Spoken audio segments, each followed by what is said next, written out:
അപ്പോൾ എനിക്ക് സത്യം പറഞ്ഞാൽ ഒരുപാട് സന്തോഷം തോന്നിയ 1-2 ദിവസമാണ് കഴിഞ്ഞ ദിവസങ്ങളെന്ന് പറയുന്നത്.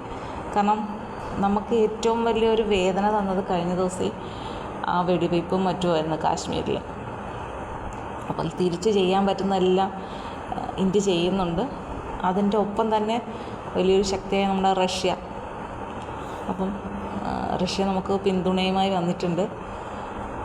അപ്പോൾ അതൊക്കെ നമുക്ക് ഒരുപാട് സന്തോഷമുള്ള കാര്യമാണ്. അപ്പം അങ്ങനെ വേണം ചെയ്യാൻ. അന്ന് ഞാനൊരു വീഡിയോ ചെയ്തിട്ടുണ്ടായിരുന്നു, നമുക്ക് ആദരാഞ്ജലികളിലൂടെയല്ല, ആദരവ് അർപ്പിക്കേണ്ടത് അതിന് ശേഷം എന്നുള്ള മൈൻഡാണ് എനിക്ക്. കാരണം നമ്മൾ ഒരു തെറ്റും ചെയ്യാത്ത മനുഷ്യരാണ്. തെരഞ്ഞു പിടിച്ച് അത്ര ദുഷ്ട ശക്തികൾ അത്രയും കാര്യങ്ങൾ ചെയ്തു. അപ്പോൾ എന്തായാലും ഞാൻ അത് ഉദ്ദേശത്തിൽ തന്നെയാണ്. കാരണം നമ്മൾ എല്ലായിടും നമ്മുടെ സമാധാന മാർഗ്ഗം നല്ലതല്ല. കാരണം ഒരുപാട് സമാധാനമായി കഴിഞ്ഞാൽ എന്ത് സംഭവിക്കുന്നറിയാം, അവിടെ എന്തും നടക്കുമെന്നുള്ളൊരു ചിന്താഗതി വരും. അവർ സമാധാനത്തിൻ്റെ ആൾക്കാർ, അതുകൊണ്ട് അവിടെ നമ്മൾ എന്ത് ചെയ്താലും ഒരു കുഴപ്പമില്ലെന്ന് പറയും. പക്ഷേ തിരിച്ചടിക്കും എന്ന് പറഞ്ഞു കഴിഞ്ഞാൽ തിരിച്ചടിക്കും എന്ന രീതിയാണെങ്കിൽ തീർച്ചയായിട്ടും ശത്രുക്കളൊന്നും തിരിഞ്ഞു വയ്ക്കും. അത് നമ്മുടെ ജീവിതത്തിലായാലും അങ്ങനെ തന്നെ. നമ്മൾ ഇന്ത്യ എന്ന് പറയുന്നത് വെറും നിസ്സാര ഒരു രാജ്യമല്ല അല്ലേ. നമ്മളുടെ പവർ എന്താണെന്ന് ശരിക്കും ഇന്ത്യക്കാർക്ക് പോലും അറിയത്തില്ല. നമുക്ക് എന്തൊക്കെ നമ്മുടെ ആയുധങ്ങളുണ്ട്, നമ്മുടെ രീതികൾ എങ്ങനെയാണ്, ഇതൊന്നും നമ്മുടെ ഇന്ത്യക്കാർക്ക് ആർക്കും അറിയില്ല എന്നത്തെ കാര്യം. പിന്നെ അത് അധികം ആളുകൾക്ക് അറിയില്ല. ഇപ്പം നമ്മുടെ രാഷ്ട്രത്തിൻ്റെ ഏറ്റവും ഉയർന്ന പദവിയിലിരിക്കുന്ന ആളുകൾക്ക് പോലും എല്ലാവർക്കും ഒന്നും അതിനെക്കുറിച്ച് അറിവുണ്ടാവുകയില്ല. കാരണം ഇതൊക്കെ ഭയങ്കര രഹസ്യ സ്വഭാവമുള്ള കാര്യങ്ങളാണ് അല്ലേ.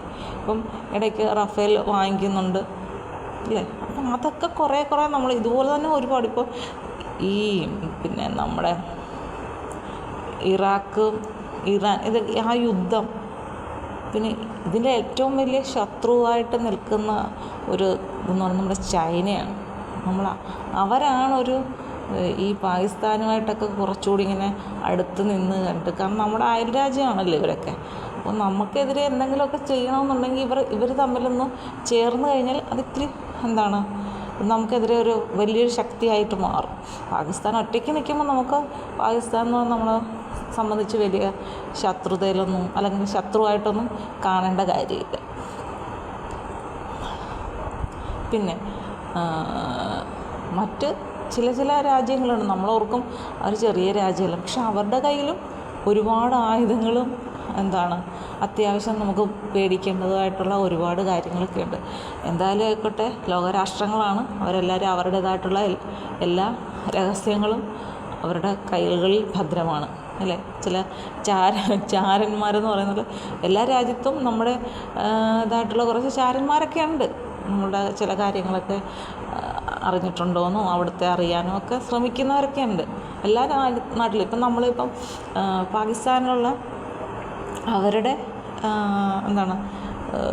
പിന്നെ ഭരണവുമായി ബന്ധപ്പെട്ട് നമ്മുടെ രാജ്യത്ത് താമസിക്കുന്ന ആൾക്കാരുണ്ട്, എംബസികൾ എന്ന് പറയത്തില്ലേ. അപ്പോൾ അതുപോലെ തന്നെ അങ്ങോട്ടും ഉണ്ട്, നമ്മുടേതും ഉണ്ട്. അപ്പം ഈ ഒരു പ്രശ്നം വന്നപ്പോൾ ആ എംബസിയിൽ വർക്ക് ചെയ്യുന്ന ആളുകളുടെയൊക്കെ എണ്ണമൊക്കെ കുറച്ച് ടൈറ്റ് ചെയ്ത് നിൽക്കണം. സ്വാഭാവികമായിട്ടും എല്ലാ രാജ്യത്തും അങ്ങനെയാണ്. അപ്പം എന്തുകൊണ്ടാണ് നമ്മുടെ ആളുകളൊക്കെ അവിടെ ഉണ്ടെങ്കിൽ അവർക്കൊരു പ്രശ്നം ഉണ്ടാകരുത് രാജ്യത്തിൻ്റെ 2 രാജ്യങ്ങൾക്കിടയിൽ ഒരു സമാധാനം മുന്നോട്ട് കൊണ്ടുപോകണം എന്നൊക്കെ ഉള്ള രീതിയിലാണ് ഇങ്ങനെയൊക്കെ ഉള്ള സ്ഥാപനങ്ങളൊക്കെ അവിടെയും ഓഫീസുകൾ നടക്കുന്നത്. അപ്പോൾ എന്തായാലും തിരിച്ചടിക്കുന്നു, സന്തോഷം, ഒരുപാട് സന്തോഷം, ഭയങ്കര സന്തോഷം. കാരണം നമ്മൾ തിരിച്ചടിക്കേണ്ടവർ തന്നെയാണ്.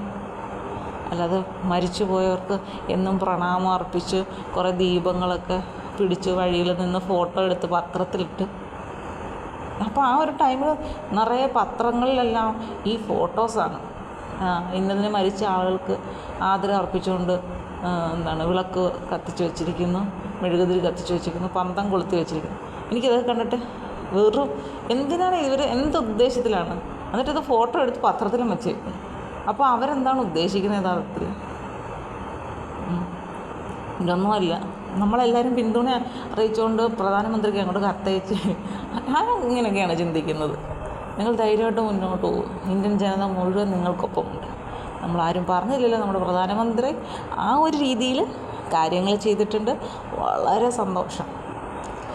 ഇപ്പോൾ എന്താണ്, തീർച്ചയായിട്ടും അന്ന് ഇല്ലാണ്ടായ ജീവനുകളുടെ അല്ലേ, അവർക്കൊക്കെ ഒരു സമാധാനം ഉണ്ടായിക്കാണും.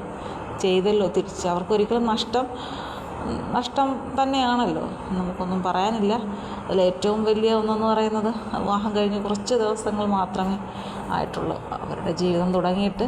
അപ്പോൾ എല്ലാവർക്കും അതൊക്കെ ഭയങ്കര വിഷമം ഉണ്ടാക്കുന്ന കാര്യങ്ങളാണ്. പക്ഷേ തിരിച്ചടിയിലൂടെ നമുക്ക് ചെയ്യാൻ പറ്റുന്നത് നമ്മളും ചെയ്തിട്ടുണ്ട് അല്ലേ.